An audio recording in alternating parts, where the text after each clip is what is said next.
Alrighty, folks, an enormous show coming up for you today. We are going to contrast an actual heroic human being who we need more of, who the media hate, with a person who's awful, who the media continue to tout, just demonstrating the difference between left and right. Plus, we will be joined by Senators Tim Scott of South Carolina, he has a brand new book out, and Senator Marsha Blackburn, who just yesterday announced she'll be running for governor of Tennessee.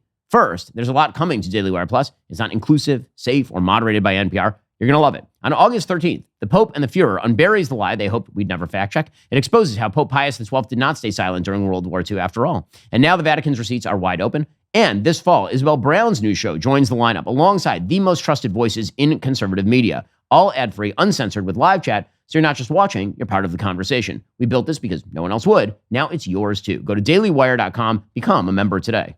Also, how would you like a chance to win a trip to Nashville for you and a friend to meet me and experience a magical live taping of this unbelievable show at the Daily Wire headquarters? When you pre-order my new book, Lions and Scavengers, and register it at dailywire.com/Ben, you have that shot. Everyone will receive the first 2 chapters of the book immediately. You will also be entered for a chance to win 1 of 10 limited edition hoodies. Yes, 1 of 5 personal phone calls from yours truly. Yes, I will call you, which is something most of my family can't even say. And 1 lucky winner and their friend will win a free trip to Nashville to meet you know.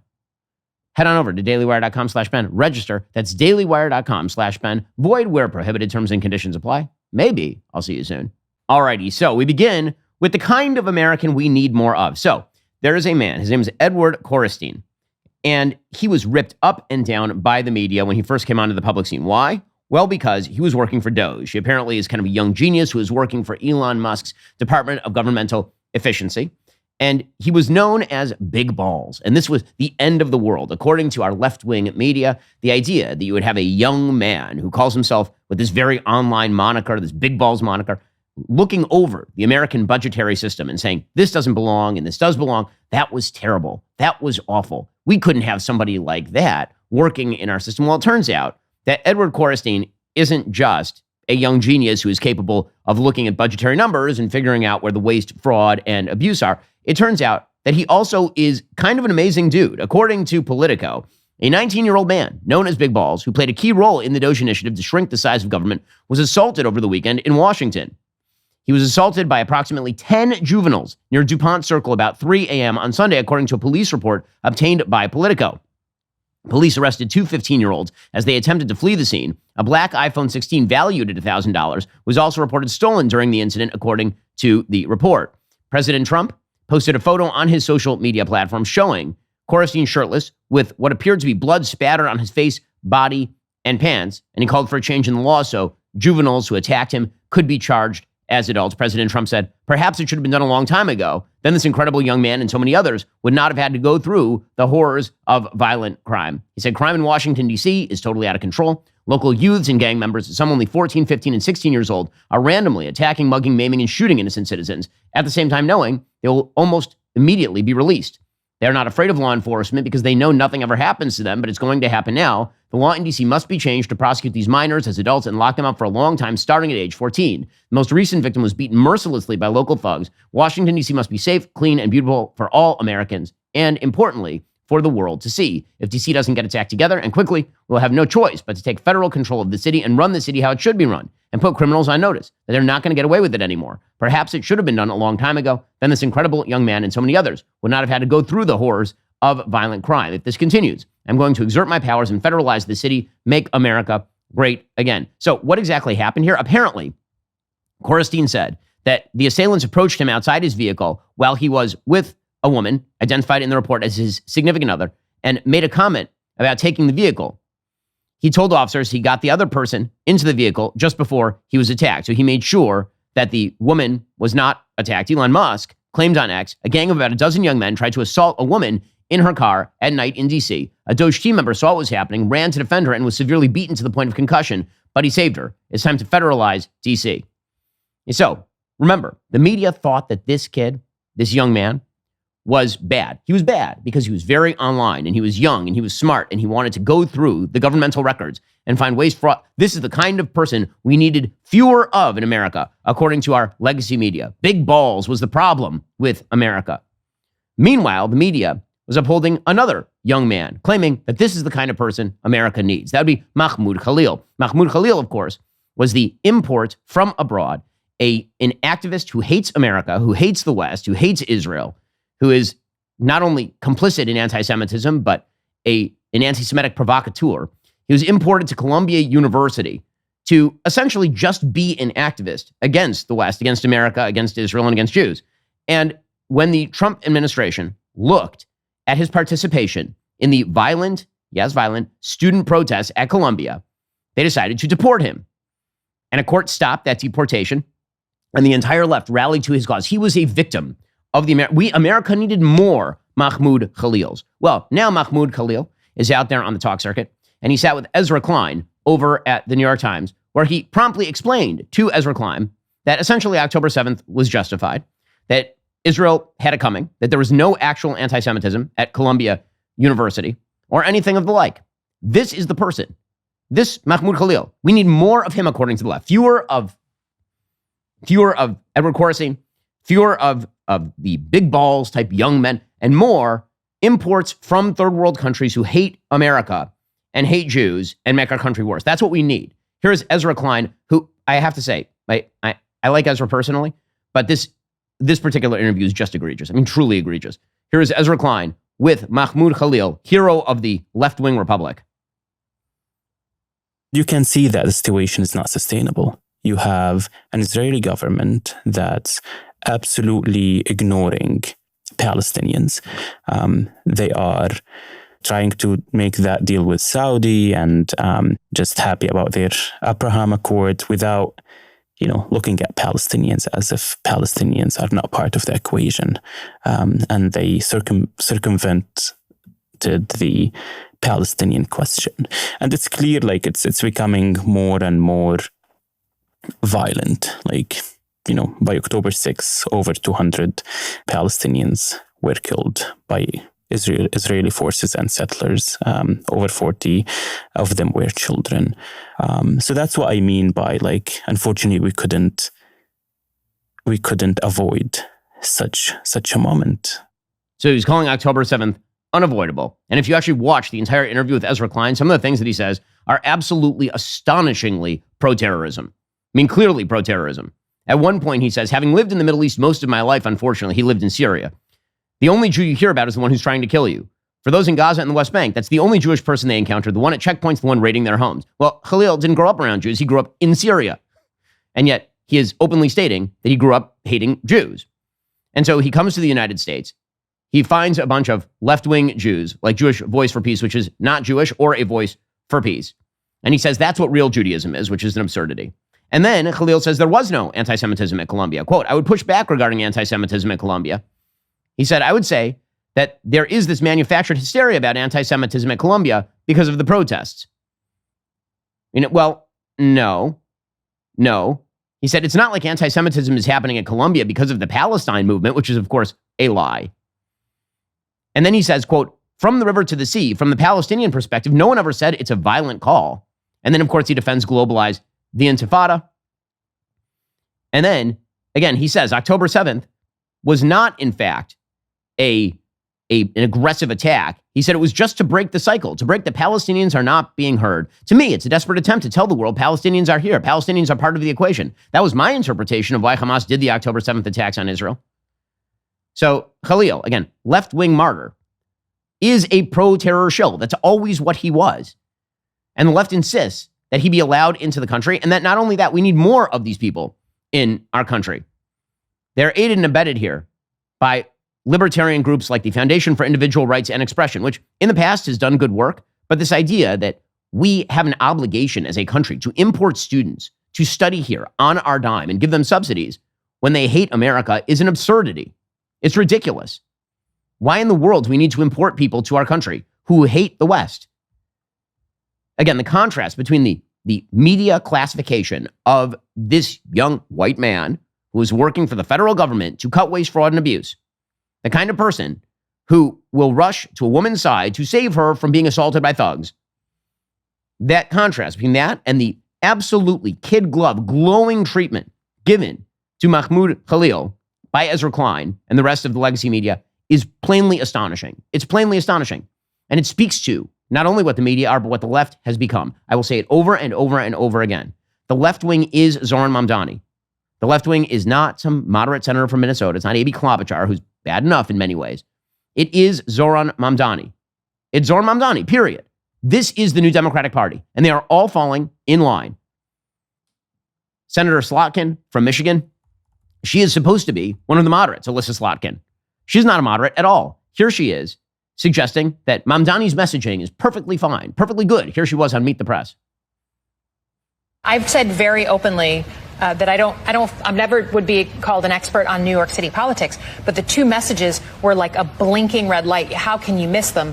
People are still extremely focused on the cost of living and how they can't get ahead. Still the motivating issue. And then number two, they want that new generation of leadership. Oh, well, I mean, if you call pro-terrorism a new generation of leadership, I guess it's all totally fine. By the way, there's an open Michigan Senate seat, and Democrats may well nominate a Zoran Mamdani type for that Senate seat. That is one of the candidates who's up in the Democratic primary right now, as Politico is covering today. Already more on the left's love for Zoran Mamdani. Plus, we'll get to Senators Tim Scott and Marsha Blackburn. A lot coming up first. What does feeling truly safe at home mean? I used to think good locks and a loud alarm were enough. Well, eventually I realized real security isn't just about responding to threats, but preventing them in the first place. That's why I use Simply Safe for proactive protection that keeps my studio and employees secure before anything can happen. Most security systems only spring into action after someone's already broken in, but by then, it's too late. Simply Safe's new Active Guard outdoor protection actually stops break-ins before they happen. Their AI-powered cameras work with live monitoring agents who can spot suspicious activity around your property in real time. If someone's lurking where they shouldn't be, agents can talk directly to them, flip on spotlights, and call police if needed, all before anything happens to your home. There are no contracts or hidden fees to worry about, and it's easy to see why over 4 million Americans trust Simply Safe. CNET named it the best home security system of 2025, while Newsweek and USA Today ranked them #1 for customer service. Plus, monitoring plans start at around just $1 a day, and they back it all up with a 60-day money-back guarantee. Listen, I use Simply Safe at our studios. Why? Well, because when we leave the studios, I don't want people stealing our stuff.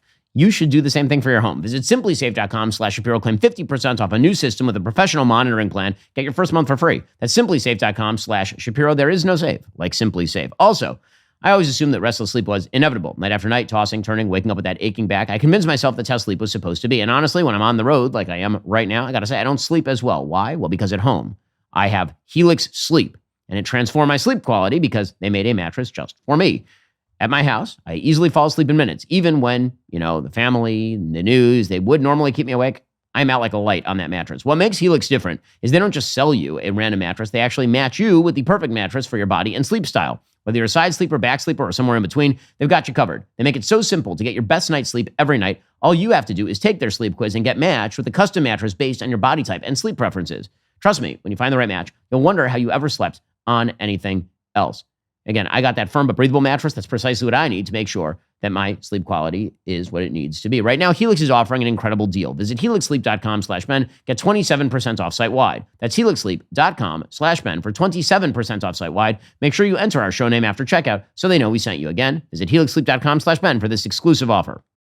Meanwhile, AOC, of course, called on the rest of the Democratic Party to stand behind Zoran Mamdani. Quote, New Yorkers knew Andrew Cuomo was backed by Trump's orbit. That's why he lost the primary. Now we have confirmation. It's time for Dem leaders to unite behind Zoran Mamdani. If they don't now, how can they call for party unity later? We must lead by example. Let's win together. So there are no limits to what Democrats will. But of course, AOC agrees with Zoran Mamdani. I mean, that's the pretty open secret. It is not that Democrats are uncomfortable with Zoran Mamdani.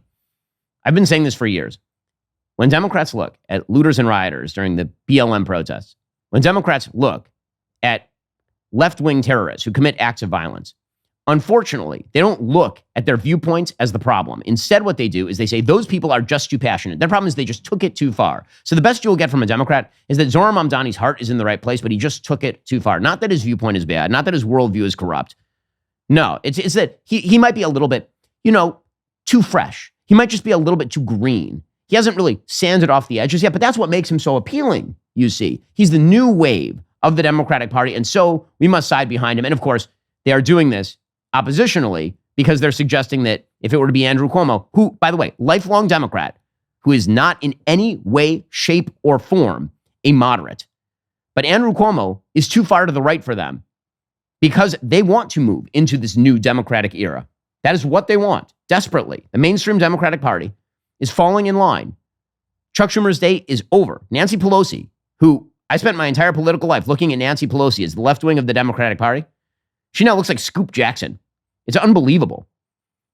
Zohran Mamdani, of course, is using the fact that everybody who is not a socialist nut job does not want to see him be mayor as an excuse to say that he should be mayor.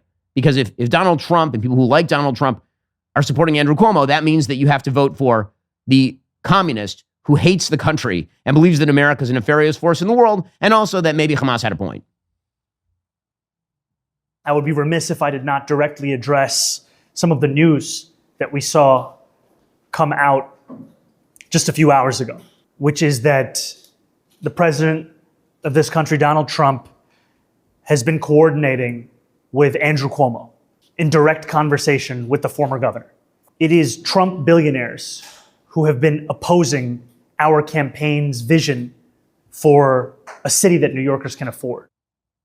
All I can say is do it. Seriously, Democrats, do it. Let's see how it works out for you. It's a bold plan, Cotton. We'll see how it works out. You want to make a communist the mayor of New York City, the financial hub of planet Earth? Well, we'll see how long all the people who actually pay the bills in New York decide to stay there and keep the lights on. We'll see how that works out. The answer is not well. But again, the Democratic Party has been completely hijacked by the left. They had no systemic immunity to their own wokies. They just didn't. They decided to bow to them because in the end, they didn't have the courage of their own quote unquote moderate convictions. There's been a problem in the Democratic Party since the 1960s. Nothing has changed. So just get ready for the next wave. Get ready for the next wave. Like, for example, this member of the Democratic Socialists of America, a panelist at a recent conference who suggests that her goal is to perform abortions at a church. And on that revolutionary horizon, want to perform abortions at a church, but before it's all said and done. The only real difference between marriage and prostitution is the price and the duration of the contract. We can fight for family abolition, we can imagine family abolition because we have seen Black women do it, because we have seen these indigenous communities do it. But to me it is the institution of marriage can only exist alongside the criminalization of sex workers. So just to find out whether this is a good idea or a bad idea, them talking about abolition of the family, how indigenous peoples are abolishing traditional notions of how that's awesome. I asked our sponsors over at Comment, quote, how much more likely are children of single mothers to drop out of school, commit a crime, or end up on welfare? Quote, children from single-parent families are significantly more likely to drop out of high school compared to peers from married coupled families. Some sources report that as many as 71% of high school dropouts come from fatherless homes. Well, okay. How about crime? Quote, more than half of incarcerated youth in the U.S. were raised in one-parent families. 70% of inmates in state juvenile detention centers served long sentences reportedly come from single-mother households. How about welfare dependency? Well, children living in single-mother homes are 50% more likely to experience official poverty as adults than peers raised in married family homes. So, great idea, Democratic Socialists of America. You're making everybody better off by destroying the best possibility of an upward ladder climb economically, the stable nuclear family. So get ready for more of that. Get ready for more of that, because if you think that the left ever has a limit, you are wrong. They will always go further. The revolution always eats its own and always moves further to the left. And this is, again, one of the reasons why you see so much support on the left wing for Hamas in the Gaza Strip. As we all knew, as anybody who's ever covered the conflict between Israel and the Palestinians knows, there is a phenomenon that has existed for legitimately decades in this conflict. It's called Pallywood online. And that is essentially Palestinians staging photos and videos that look as though they are being abused, and they do it for the cameras. It turns out that that is absolutely 100% happening in the current Gaza war, as reported by Bild, which is a German newspaper. Photographers have been staging the photographs of supposed starvation in the Gaza Strip. Here is a picture, for example, of one of those staged photographs. This is a quote-unquote member of the press. I believe this person works for an outlet from Turkey, which of course is a sponsor of Hamas. And he is essentially going around with his camera and asking people to wave their bowls at. You see the same picture over and over. It's always in the same exact area. People waving empty pots. This apparently, according to Bild and according to another German newspaper called Süddeutsche Zeitung, This is staged, quote, amid Israel's faltering public diplomacy and growing global momentum for recognizing a Palestinian state. Germany's Süddeutsche Zeitung published an investigative report revealing how Hamas manipulates imagery to shape international opinion, successfully so in many cases. The report details how the group stages images of hunger and despair in Gaza using professional photographers covering the war. While acknowledging the reality of severe food shortages in the Gaza Strip, the paper emphasizes that many widely circulated images of emaciated children do not accurately reflect current conditions. Some of the photos are not from Gaza at all. Others feature children suffering from chronic illnesses unrelated to the war. One image obtained by the paper shows photographers directing Gazans to pose as though they were waiting in line for food. That one, by the way, seemed to make the cover of Time magazine. Germany's Bild newspaper also addressed the issue, reporting that one of the freelance journalists responsible for distributing staged images regularly posts anti-Israel content on social media. According to Süddeutsche Zeitung, the photos emerging in recent weeks show precisely what Hamas wants the world to see, a civilian population suffering as a result of Israel's military campaign. Germany's Journalists Association issued a warning to local media outlets about manipulation attempts through professionally produced press photography. The DJV chair, Mika Boyster, stated, quote, all parties involved in this war are using the power of imagery like never before to shape public opinion. So, again, historians and photography experts have been looking at these visual documentations. One said, quote, many images of starving or sick children are likely staged or taken out of context. They're not fake, but the subjects are positioned in a certain way or paired with misleading captions that tap into our visual memory and emotions. And this is what Hamas does, of course. There's nothing new here. This has been happening for legitimately decades, and this is why it is astonishing to watch pseudo-journalists go out there and claim that whatever Hamas's Gaza Ministry of Health says must be taken at face value. Or go out there and show the exact same pictures that are clearly staged, and then suggest that this is what life looks like in the Gaza Strip, even as Israel ships literally millions of meals into the Gaza Strip every single day. Again, there is nothing new about this. Columnist named Mati Friedman, he talked about the fact that if you're working with the Associated Press had its coverage dictated to it by Hamas. You could not work in the Gaza Strip without Hamas dictating your media coverage and censoring it. Otherwise, you just would be expelled or harmed. Here was Mati Friedman explaining. As far as I know, I was the first staffer to erase information from a story because we were threatened by Hamas, which happened at the very end of 2008. We had a great reporter in Gaza, a Palestinian, who had always been really an excellent reporter. We had a detail in a story. The detail was a crucial one. It was that Hamas fighters were dressed as civilians and were being counted as civilians in the death toll. An important thing to know, that went out in an AP story. The reporter called me a few hours later. It was clear that someone had spoken to him. And he told me, I was on the desk in Jerusalem, so I was kind of writing the story from the main bureau in Jerusalem. And he said, Mati, you have to take that detail out of the story. And it was clear that someone had threatened him. I took the detail out of the story. I suggested to our editors that we note in an editor's note that we were now complying with Hamas censorship. I was overruled. And from that point in time, the AP, like all of its sister organizations, collaborates with Hamas censorship in Gaza. What does that mean? You'll see a lot of dead civilians and you won't see dead militants. You won't have a clear idea of what the Hamas military strategy is. And this is the kicker, the center of the coverage will be a number, a casualty number that is provided to the press by something called the Gaza Health Ministry, which is Hamas. And we've been doing that since 2008. And it's a way of basically settling the story before you get into any other information. And the West is willing to do all of this sort of propagandizing on behalf of terrorist groups. They are. I mean, that is what this is. The Associated Press literally yesterday ran a piece by Bassem Marou and Sarah El-Dib with photos by Hassan Amar about the evils of Israel's pager attack, the most targeted anti-terror attack in literally world history, with pictures of people who were hurt by the exploding pagers. A sympathetic piece about how Hezbollah was really harmed. It was really, really terrible what Israel did. This is, as Rob Henderson, the columnist, has written, this is a luxury belief of the West. Let us be very clear about Hamas.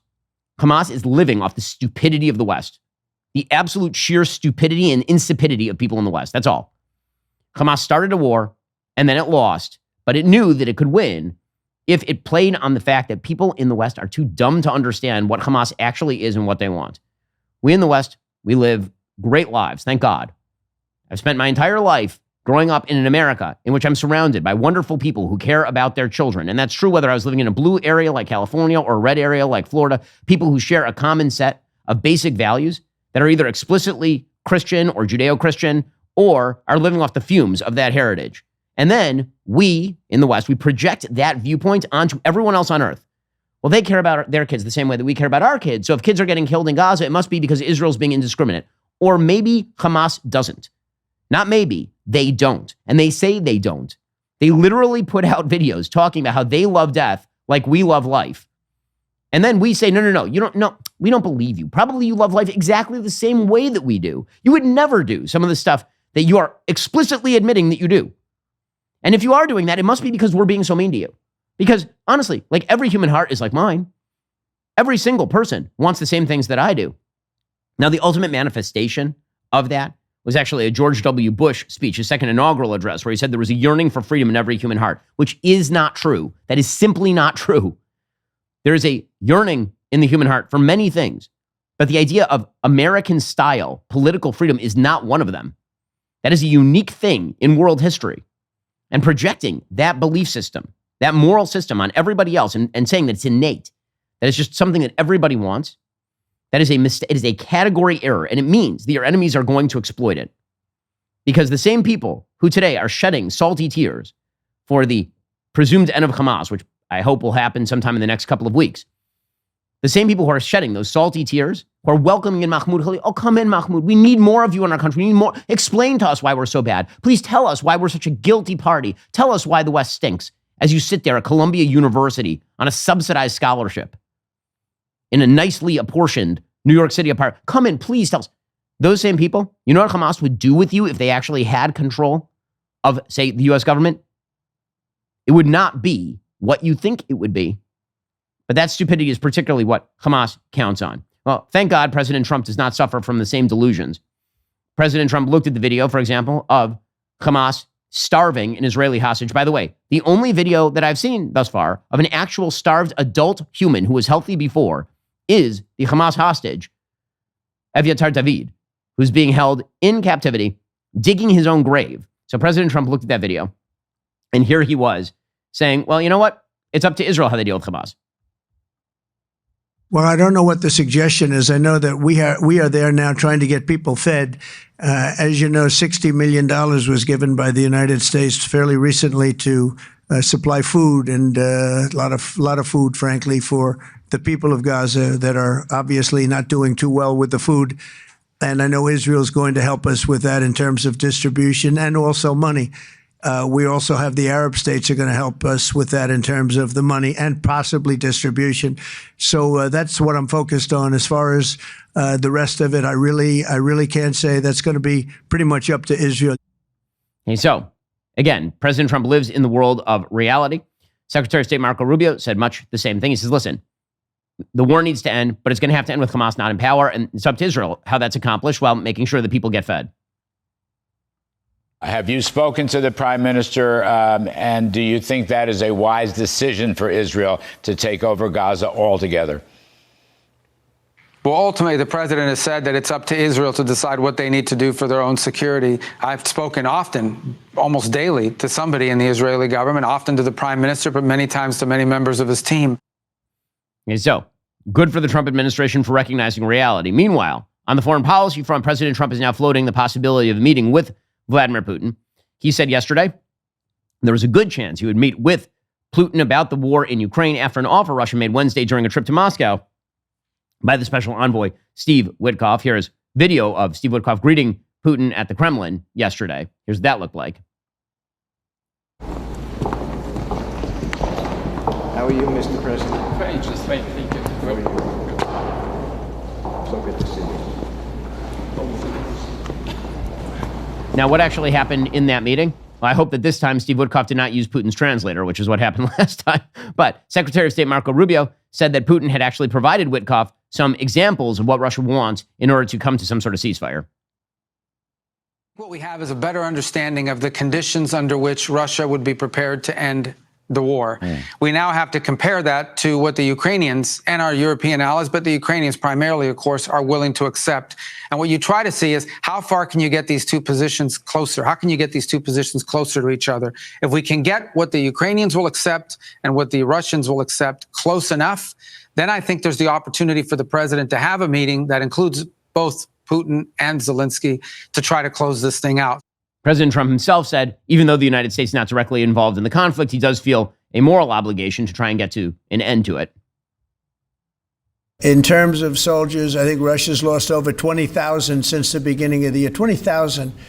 And I guess the estimate for Ukraine is about 9,000. It's a terrible situation. We want to get it stopped. You know, we don't have American soldiers there, but I feel I have an obligation to get it stopped. This was not my war. This war would have never started, not even a chance. And it didn't start for 4 years.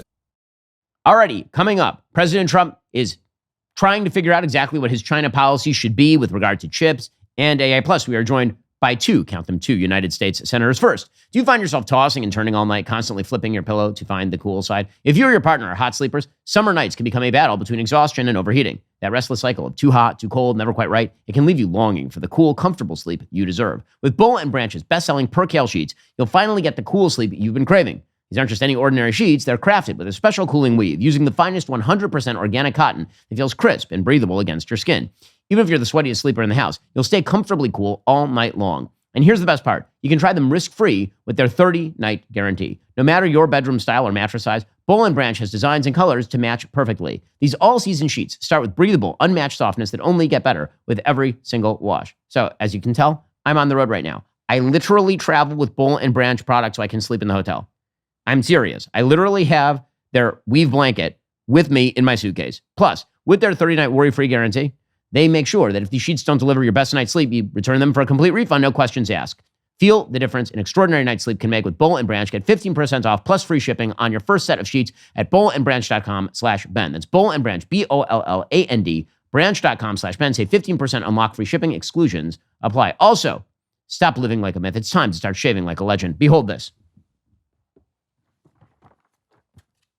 Here it is. You're wondering, but this is, in fact, a Jeremy's razor, the politically incorrect razor for the dudes. Equipped with 5 barber-grade blades and a moisturizing aloe strip, Jeremy's razors are sharp enough for thick, beastly scruff, but smooth enough for daily use. Hundreds of thousands of abominable beasts agree. Jeremy's razors delivers barber-grade blades right in the palm of your hand. While other razors snap or treat you like crap, Jeremy's offers a world-class shave without the shame. Try Jeremy's razors today for only $7.99. They ship right to your man cave. And for every Jeremy's razor sold, a liberal loses a pronoun. So help the world. If you're a man who pees standing up, head on over to jeremy'srazors.com/legend. Subscribe today. That's jeremy'srazors.com/legend. Jeremy's Razors. Don't tame the beast. Just shave it. Yeah, meanwhile, the president of the United States is trying to come up with a China policy that both boxes them in, but also doesn't harm the American economy too much. This is now manifesting itself as multiple deals with various American-based companies, as well as the possibility of tariffing chips that are coming into the United States from abroad. According to the Wall Street Journal, President Trump said he would impose roughly 100% tariffs on all chips coming into the United States, but then would exempt tech companies that have promised to manufacture domestically. That is a big win for Apple. That is presumably why Apple yesterday agreed that it would launch an end-to-end silicon supply chain in the United States. First, with today's announcements, I'm proud to say that Apple is leading the creation of an end-to-end silicon supply chain right here in America, from design to equipment to wafer production to fabrication to packaging. In Texas, we're working with manufacturers like Texas Instruments, Global Wafers America, and Applied Materials. We're working with Amcor in Arizona and Broadcom and Global Foundries in New York. Thanks to President Trump's vision, and with his help in his first term, we also led the way to bring TSMC to Arizona by committing to be their first and largest customer. Now, again, all of that is fine and good. The reality is that factory in Arizona for TSMC is going to take years to get up and running. And so in the meantime, we need to make sure that actually American companies can still access TSMC chips that are produced in Taiwan. The same is true of production in India. According to the Wall Street Journal, the president's comment that tech companies can avoid new chip tariffs by promising to invest in the United States formalizes an arrangement many executives already understood. Nearly every major tech firm has promised to put more into their U.S. operations, resulting in about $2 trillion in new pledges over the past 7 months. President Trump himself said that if you invest in the United States, there will effectively be no charge. So spend more money domestically, and he will free you of the threatened tariffs against your products coming in from abroad. Here's President Trump announcing. Today, Apple is announcing that it will invest $600 billion, that's with a B, in the United States over the next 4 years. That's $100 billion more than they were originally going to invest. And this is the largest investment Apple has ever made in America and anywhere else. And it's just an honor to have you. As you know, Apple's been an investor in other countries a little bit. I won't say which ones, but a couple. And they're coming home. Okay, well, again, we will see what the sort of long-term ramifications are that, because you can make these commitments, and then if the factories in the United States are still not producing at the sort of same cost levels as a factory in India, presumably that peters out over the course of years. The biggest thing the United States can do to ensure reshoring of manufacturing, for example, is radical deregulation. Radical deregulation, not threats to punish companies that are bringing in products from abroad. That may provide a sort of temporary stopgap or a temporary spike in spending, but if you want a long-term, better business environment, you need a long-term, better business environment. That means radical deregulation, bringing down the cost structure in the United States. That is the reason, for example, why most high-end products are being innovated in the United States, is because our deregulatory structure, our cost structure, and our tax structure are better for that than they are for things like manufacturing. Again, for the record, manufacturing is petering out in the United States, or has been, not in terms of output. It's actually up in terms of output, but manufacturing jobs are down. Not really because of outsourcing, but because of technology replacing human beings. So chip makers are fighting to ensure that their chips can be imported into the United States. Meanwhile, Jensen Huang at NVIDIA is trying to ensure that he can export chips to places like China. And this is a very hot topic and a big debate, actually, on the political right and the economic right about what sort of chips should be allowed to be outsourced and sent to China. Because China obviously is using those chips in order to develop its own AI systems, many of which will be embedded in its military systems. So if they use our chips to build better military systems than we are building, that is a major world security problem. And so there are hawks, like, for example, Mike Gallagher over at Palantir, who has suggested that allowing the shipment of H-20 chips to China is a real problem. We shouldn't be doing it. He likens it to shipping American-made missile parts to the Soviet Union in the middle of the Cold War. I think that there's truth to that. And then you have people like Aaron Ginn, a columnist for the Wall Street Journal and founder of Hydra Host, which is a venture-backed AI data center services and management company. He writes for the Wall Street Journal today that actually the best solution would be to allow those chips to flow into China relatively unhindered, because then they're at least using American platforms and they won't kind of build their own domestic chip manufacturing industry. He says, China has racked up more than 1,500 models, many of which are open source. Many outperform or match the math and coding benchmarks of Western models. Huawei's GPUs are quickly filling the gap left by the Biden administration's adoption of stricter export controls. The research from Bernstein projects NVIDIA global AI market share will drop a whopping 12% this year alone if restrictions largely remain in place. China's foundry capacity has vastly surpassed Washington's expectations. China is shipping chips abroad several years ahead of schedule.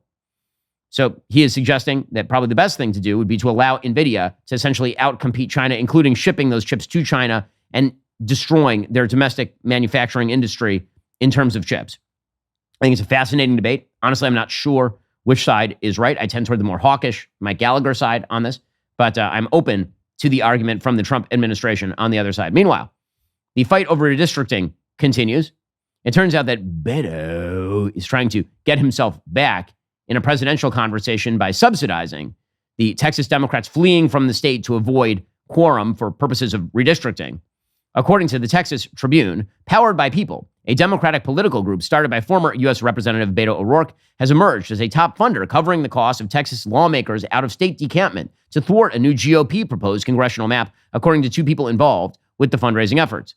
The expenses are mounting fast for the more than 50 Democrats in the Texas House who left the state on Sunday to prevent the Republican-controlled chamber from having enough members to conduct business. So, good news. Beto is, honestly, I'm kind of excited because I've missed doing the Beto kick, flip, bone, rip, Beto O'Rourke. He's back.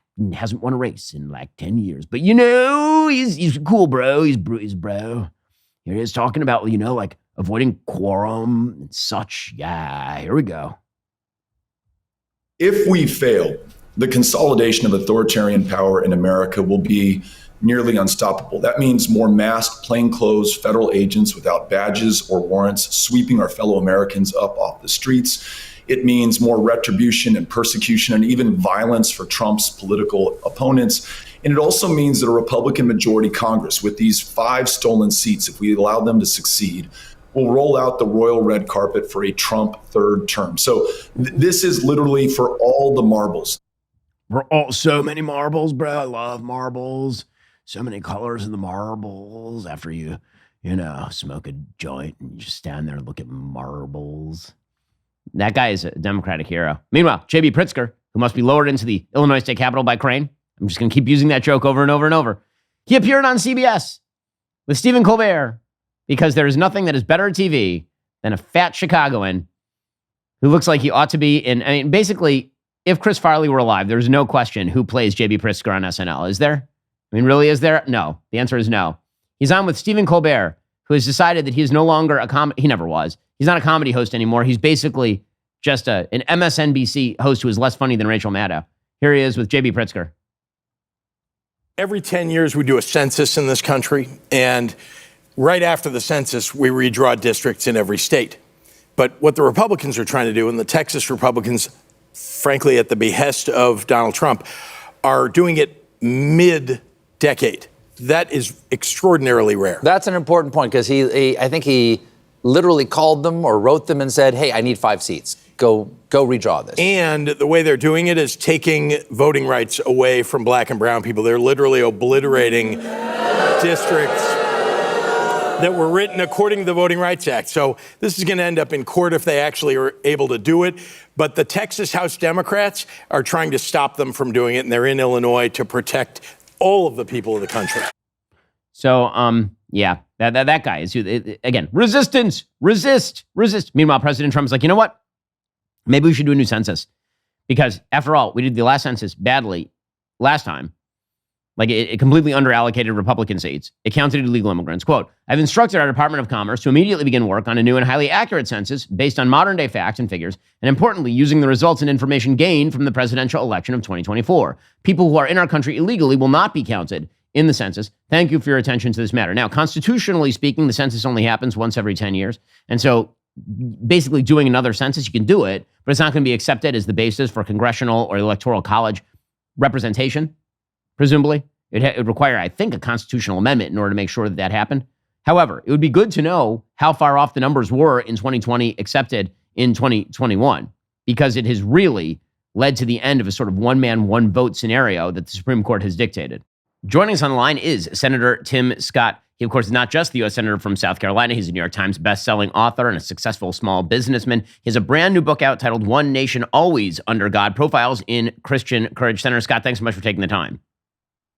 Good to be with you, Ben. Thank you for having me. Hope you're doing great. Why don't we start with what brought you to write this book in the first place? Why do you think it's important? Well, I think so often in a current society, we're celebrating all the wrong people doing all the wrong things. And I wanted to write a book about profiles in courage. And frankly, our foundation as a nation is based on a Judeo-Christian foundation. And the stronger we adhere to that, the brighter our future will be. So I'm looking to the future by focusing on past successful stories of ordinary people who do extraordinary things. Some people you've heard of, but others you have not heard of. So obviously you cover a bunch of stories in your book. Is there anyone that kind of jumps out at you as your favorite, the one that was closest to your heart? You know, having been raised in poverty in a single-parent household and just really disillusioned at the beginning of life, I think about the story of Horatio Spafford. Here's a guy who loses his family crossing the ocean, and he finds himself disillusioned about life.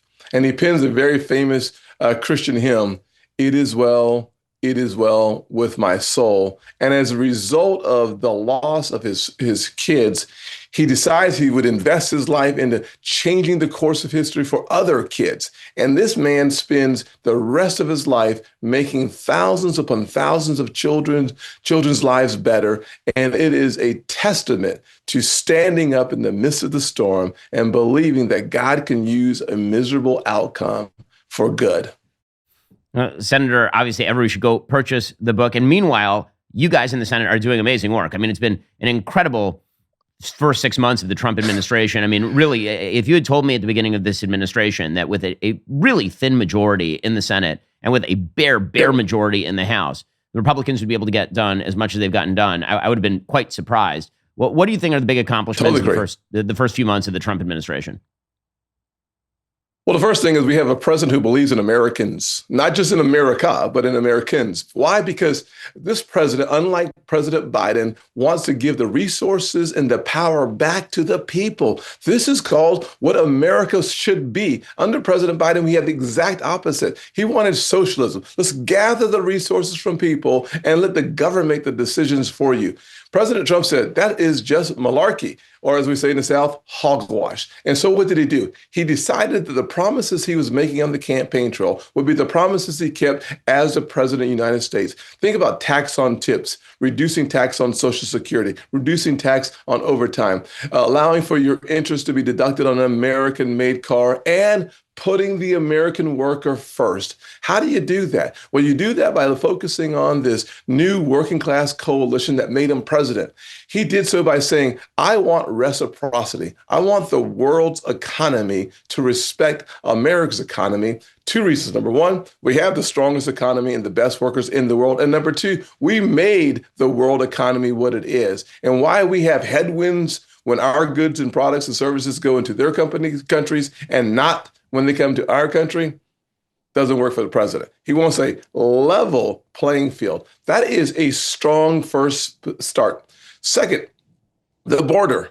We have to then celebrate President Biden said, I can't close the border. I can't close the border. I need legislation. President Trump said, you need a backbone. And what did he do? He closed the border. 95%, a precipitous drop in illegal border crossings. Number three, he focused on the working class and the economy, passing the first tax cuts from President Trump's first administration and making them permanent, including the business benefits and the tax cuts. Tremendous surge of energy in our economy. If we can get the Fed to lower the interest rates, our economy will be on fire in a good way. So let's talk about what's next for the Senate. So obviously everything in the Senate right now rests on the ability to use reconciliation, which means that you really don't have a lot of opportunities to do legislation. You essentially have one or two basically a year. Well, what is on the agenda for the United States Senate for the rest of this year and then going into next year as we approach the midterms? Well, as you know, Ben, we have the HR responsibilities, the human resource responsibilities. President Trump, during his first administration, think about this, Ben, he had almost 100 nominees who never saw the light of day. They've never had a chance to do the job. He didn't have his full team on the field. This time, we are going to commit to getting President Trump's, not only his agenda done, but his team on the field. That means we will get these nominees done. There are about 1,200 of them that must be done. That has got to be a priority because President Trump hand chose the right people to make America great again. Number two, we have to continue to focus on getting the regulatory environment right. We've seen a lot of information, a lot of news recently as it relates to debanking, this notion of redlining, modern day redlining of partisan conservatives out of our financial institutions and disfavored industries. Think oil and gas, think gun manufacturers, think cryptocurrency, and frankly, the Trump family themselves. Melania debanked. President Trump talked about it earlier this week, debanked. As chairman of the banking committee, it's one of the focuses I've had all year. I've passed legislation already to take that reputational risk out of our banking system. So we're going to focus on those issues that impact everyday Americans, especially those who are being discriminated against because of the partisan label they wear. And we have right-sized the government. This is absolutely astonishing to see President Trump go to work to whittle away at the swamp, as we call it.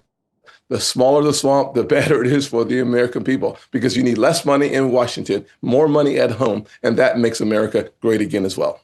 So a lot of Americans right now are looking at the economy and they see a lot of the energy in the economy. They also see some crosswinds, some of those from some of the tariffs that you mentioned. I mean, there's concern about obviously the jobs report from last month and then the revisions, the prior months, and putting aside what happened to the head of BLS, the sort of generalized concern about the state of the economy. Are the tariffs and the trade barriers that we are now erecting going to undermine the capacity of American business to actually use inputs to trade freely? What do you make of that? My own take on this, for what it's worth, is that President Trump is a very pragmatic president, and if this starts to become too much of a headwind, that he's going to change course. What is your take on this? Well, Ben, I think you couldn't say it better. The president watches real-time information, and he actually wants the American worker to succeed, and that is one of his top priorities. Think about where we are, however, 6 months into this tariff regime conversation. It made me nervous at the beginning, to be honest with you. But what I had to do is make the decision. I believe that President Trump's instincts in business are strong as dirt. Therefore, let's give him the runway to make good decisions. And as a result, I've said it just recently, he was right. How do we know he was right? Well, number one, inflation is under 3%, 2.7%. Remember, under President Biden, inflation got as high as 9%. That's why there are so many people today that cannot become first-time home buyers, because interest rates follow the inflation rate, except for under President Trump, when they should be coming down. Number two, think about the fact that what businesses need is certainty and predictability in order to be successful in the marketplace. The one thing I would encourage is, once we get the right philosophy and formula together, let's be clear and certain as it relates to what the tariff percentage will be, period. I love the fact that, talking to Kevin Hassett over in the administration, the one thing you can see very clearly is that the runway that we've given him is paying dividends for the workers and for our country. We've had deal after deal after deal. That's great news. And frankly, the barriers are coming down on our workers and our companies, and they're allowing us to do what needed to be done, which is to level that playing field. Getting that done is so important. President Trump has done so. So I believe that the tariff conversation is heading in his direction. It's been there. Inflation proves that, and it will stay there, because I believe, like you said, he's going to be nimble. When necessary, he'll make the adjustments to protect the American worker and long-term America's economy. Well, that's Senator Tim Scott. Go check out his brand new book. It just came out a couple of days ago. One Nation, Always Under God, Profiles in Christian Courage. It's a great book. It's worth the read. Senator Scott, thanks so much for your time. Thanks for what you're doing. Thank you, Ben. See you soon.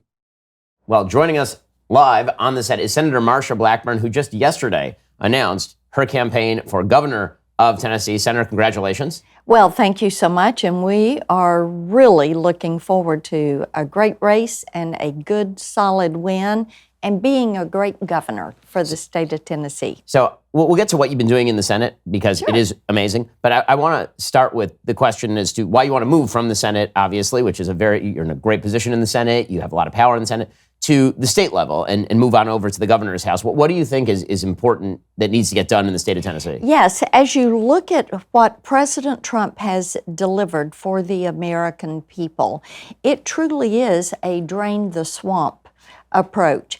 And power, authority, control is going back to the states. How you deliver education and health care, how you produce energy, how you go about regulations, making certain that they're light touch, and delivering benefits.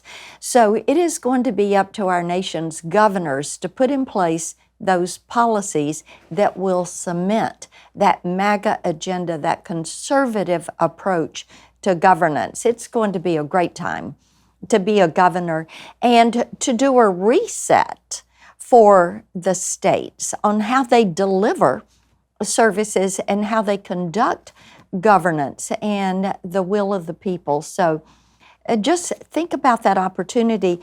And you know, Ben, when I look at it, when I was in the state Senate here in Tennessee, I led a 4-year fight against imposition of a state income tax.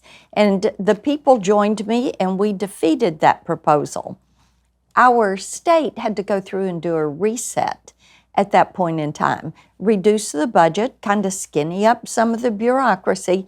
And because of that, and because we have no state income tax and never will, we became one of the best in class for business, for jobs, for company relocations, best place to live, to work, to rear your family.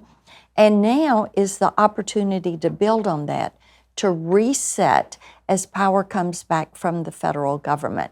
It is going to be an exciting time to lead a state. Well, I mean, that's certainly true. Obviously, we moved our company from California. We went all over the country, moved our company to Tennessee specifically for those reasons. So as governor, what are the agenda items? What are the things that you like to change that you think need to be strengthened? Yes, and the top three issues with Tennesseans are the economy and making certain we keep taxes low and government efficient, and that we are bringing jobs, next generation jobs, world-class jobs, and having workforce education so that we have the workforce trained for those advanced manufacturing jobs that are coming back to the country. That requires the second thing they're talking about, world-class education for our children, and making certain that there are opportunities that are opened for our kids so that our kids can dream those big dreams and right here in Tennessee, make those dreams come true. And the third thing we hear a lot about is crime and immigration, public safety. People are very concerned about crime. You look at what has happened in Memphis and the crime rates that are there. People want to see the crime under control, and this ties into immigration and some of the gangs and traffickers that have entered the country during the Biden administration. People want them out. They want them gone. Another thing we hear about, and the fourth component, is access to affordable health care.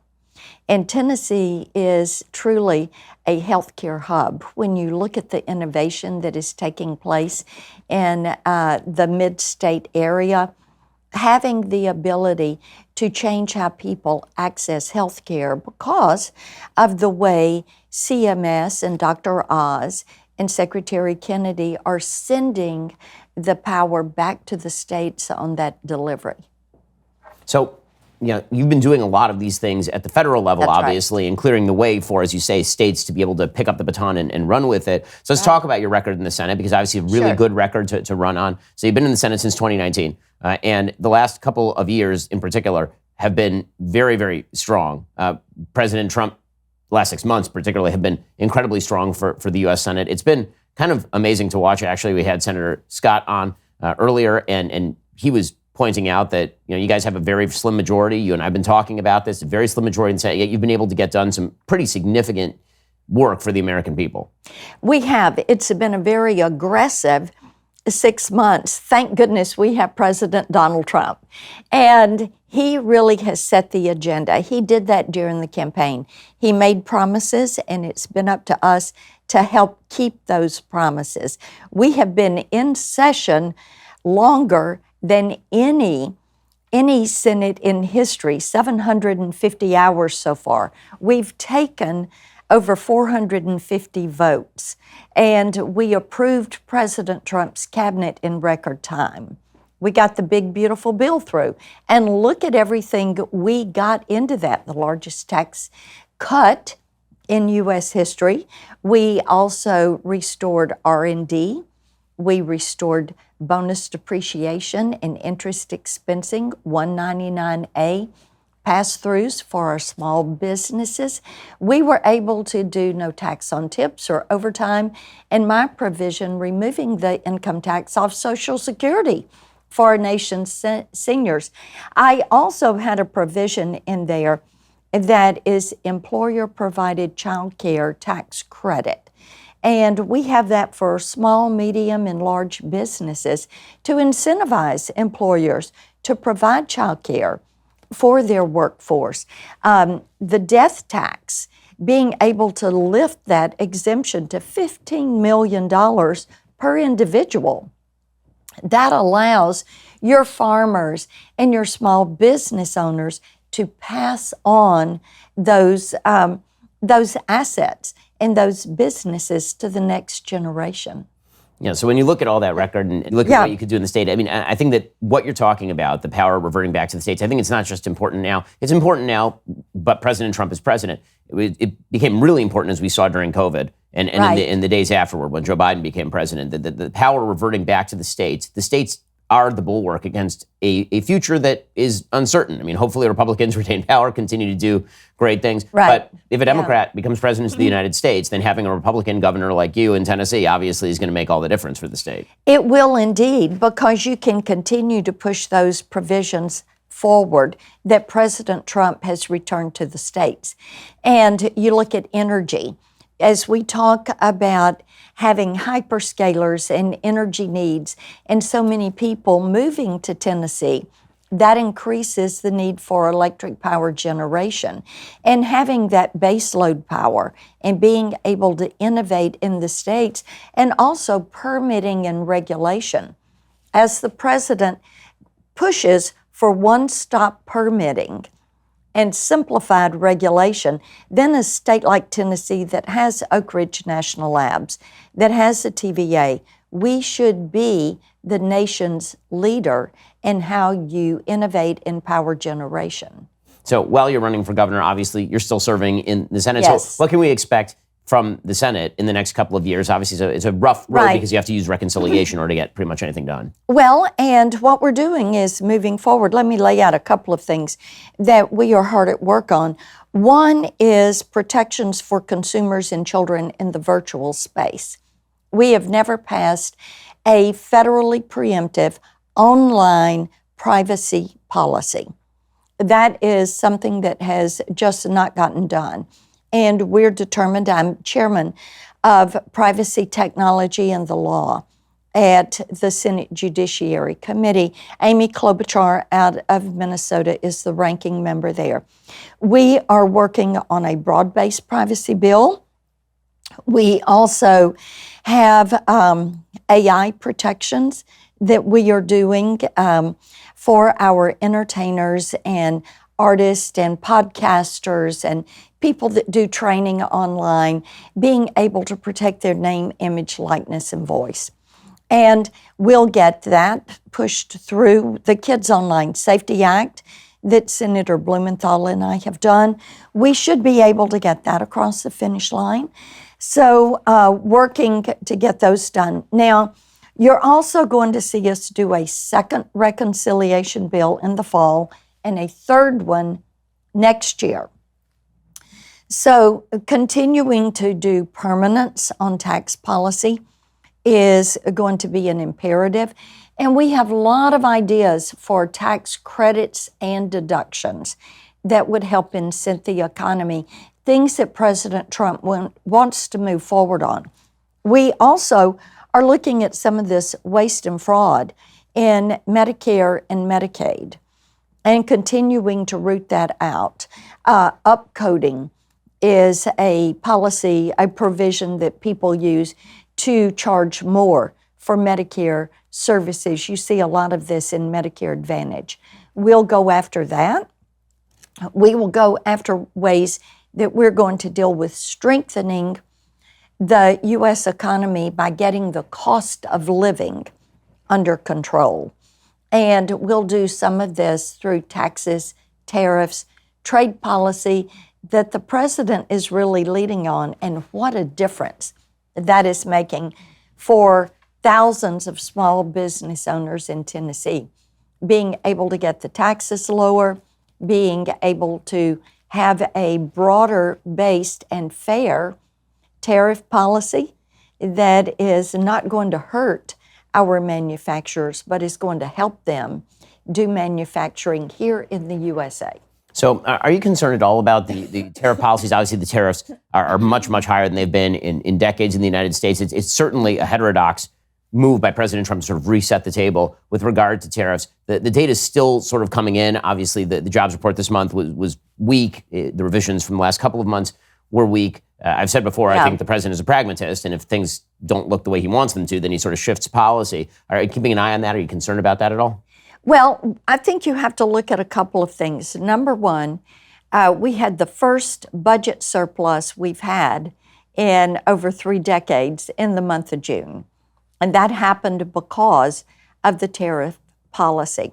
And the second thing on the jobs numbers, what you have to look at is the fact that the federal government, your state governments, and your local governments have started to review their bureaucracy and to eliminate positions that are no longer necessary and to utilize technology.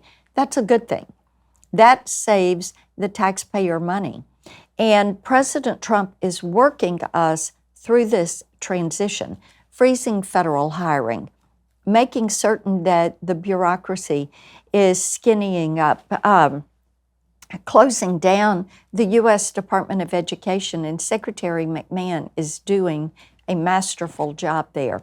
You look at what Secretary Rollins is doing at USDA. They've sent about half their employees out of D.C. and into offices across the country. So as you do this reset, of course, you're not going to have those government jobs, which look at the Biden years and the reports there. They bolstered their employment numbers by having people hired by government entities. So obviously, it's going to be a fascinating race. You're the front runner by far. President Trump, obviously, and you get along very, very famously. We do. So presumably President Trump is going to come down and campaign for you, I assume. Well, we're working hard every single day to make certain that we earn that support from President Trump. Indeed, I have worked very closely with him since that 2016 campaign. And as you look at his first administration and now the first 6 months of this second administration, we have gotten so much done for the American people, and we'll continue to do that. And then with our states, being able to scoop up what he is sending back to the states and local governments and make certain we submit that conservative approach, that conservative agenda. This is something that is going to get our country back on the right track. America first, America prosperous, America safe, America healthy, and we want that for our states. I want it for our people here in Tennessee. And Ben, I really think Tennessee has the potential to be our nation's conservative leader, and that is my goal. Well, Senator, good luck on the gubernatorial campaign. Where should people go if they wish to support? MarshaBlackburn.com. Okay, folks, go check it out, MarshaBlackburn.com. Thanks so much for taking the time. I'm delighted to join you. Thank you. Alrighty, folks, the show is continuing for our members. Right now, the DHS is promoting new incentives to increase ICE recruitment, getting creative out there. Remember, in order to watch, you have to be a member. If you're not a member, become a member. Use code Shapiro. Check out for 2 months free on all annual plans. Click that link in the description and join us.